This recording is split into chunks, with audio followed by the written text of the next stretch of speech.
everything, every aspect of our lives on this planet is an experience.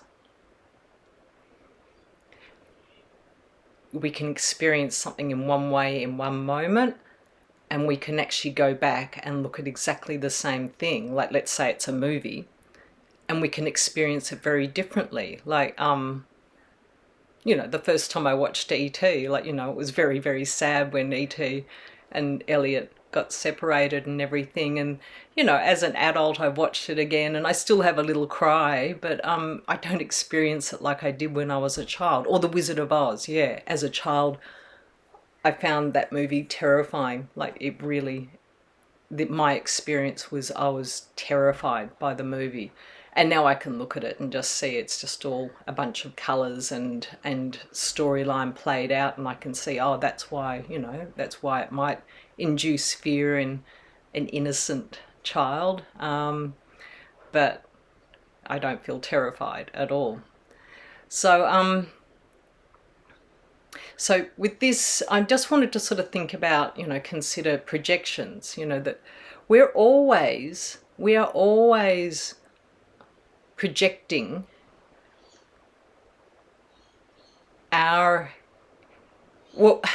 we always have a choice as to whether we project our experience upon somebody else, because we are always seeing through these filters, we're perceiving the world through these filters.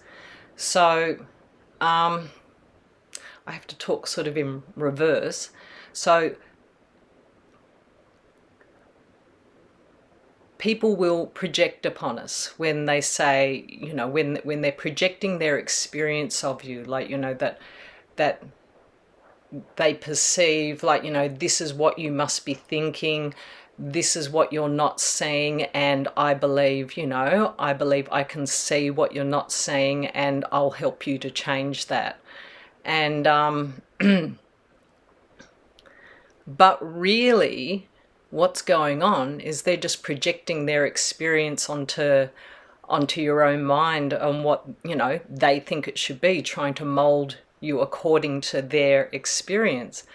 And the reality is the more that I work through this, is that no one really knows what's going on inside of my mind. No one knows the fullness of how I'm experiencing the world and how I'm choosing to experience the world. So from someone else's perspective, they may see that when I make a lower choice or a mistake, that it's something I should change, and they believe they can help me to fix that problem.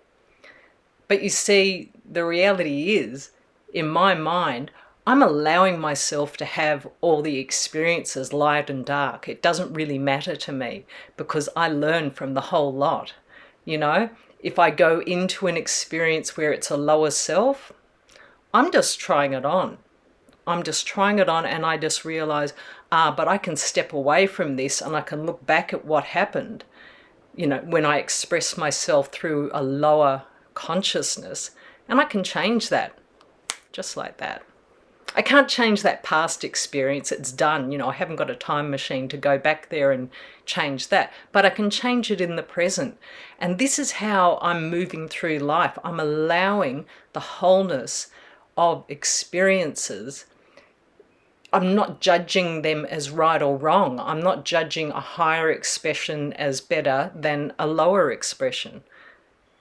It's all the same to me, because it's all an opportunity to learn and to grow. How am I going to transcend lower aspects of myself unless I let them just pop out of me, and then I can see them?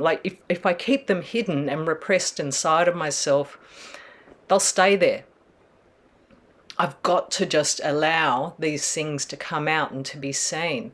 So, it's the same for all of us. We have pain, we have woundings, we have unresolved psychology, and we do tend to push it down and away out of our eyes, out of our sight, our inner sight, because there's some sort of sense of shame, or that we've made a mistake, and so we've just got to push it down. And We're trying to fit in with the status quo, you know, whatever it is. There's so many reasons why we do this.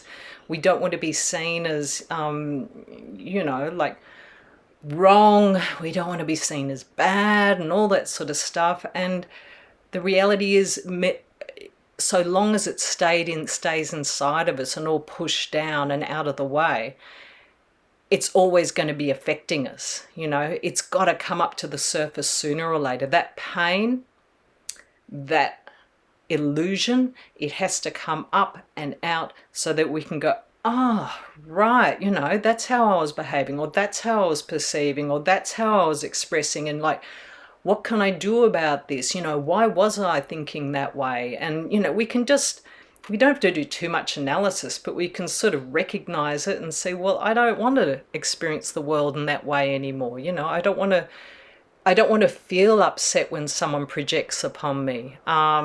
I'd just like to see, like, oh, well, that's just what they're doing. And, you know, I can see it's their projection and it's coming from within them, but it's not mine. I don't have to accept it. And I don't have to change their experience either. Like, what is that to me? They can project away and think whatever they want to think. You can think whatever you want to think about me now. Like, you know, and what I'm talking about, you're going to be perceiving what I'm talking about through your own perception filters, through you're going to be experiencing this very differently to how I experience it in my mind. But, you know, I have no need to try and change how you're perceiving me, because I understand, like, how can you possibly get into my mind and relate to, you know, these words that are coming out of my mouth and know, like, what it means to me. You might relate to some of it or not. I can't say that. I have no idea. But I just wanted to sort of put a video out and articulate it and see how well I can put this into words. It's not the simplest sort of thing, but, you know, I'm doing my best here. So yeah. And also, you know, I'm really working on not projecting or not sticking with projections, pushing them out onto other people. Like, I accept that I'm going to see some of other people's expressions.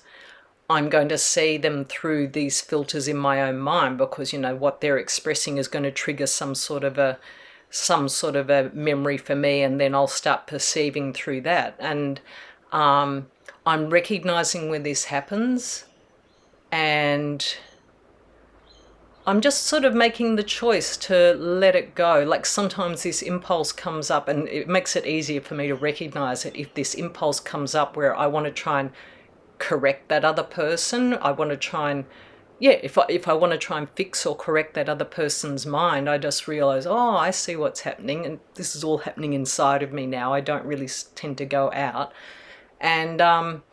And I can just step back and just, you know, go within and just allow that person to talk. And then I'm just allowing, like, this inner guidance to sort of then allow me to sort of, you know, talk with that other person in a way where it's not judging them. And eventually, you know, I can actually find out, like, you know, what, you know, sometimes I'm discovering if we both go within and really connect with our inner selves, then we can actually I can get to a higher understanding of what that other person's experiencing. I can actually get closer to it because I'm allowing them to talk about their experience. I'm not projecting what I think it is they're talking about. So, you know, and this happens in reverse too, when people are, you know, projecting that they think they know what we're talking about, but, you know, do they really? And do we need to take that personally when they're perceiving it that way? Yes. All right. So this is a rather esoteric talk, but, you know, I think I've done my best to sort of put some words to this. So I will leave it at this point and say goodbye.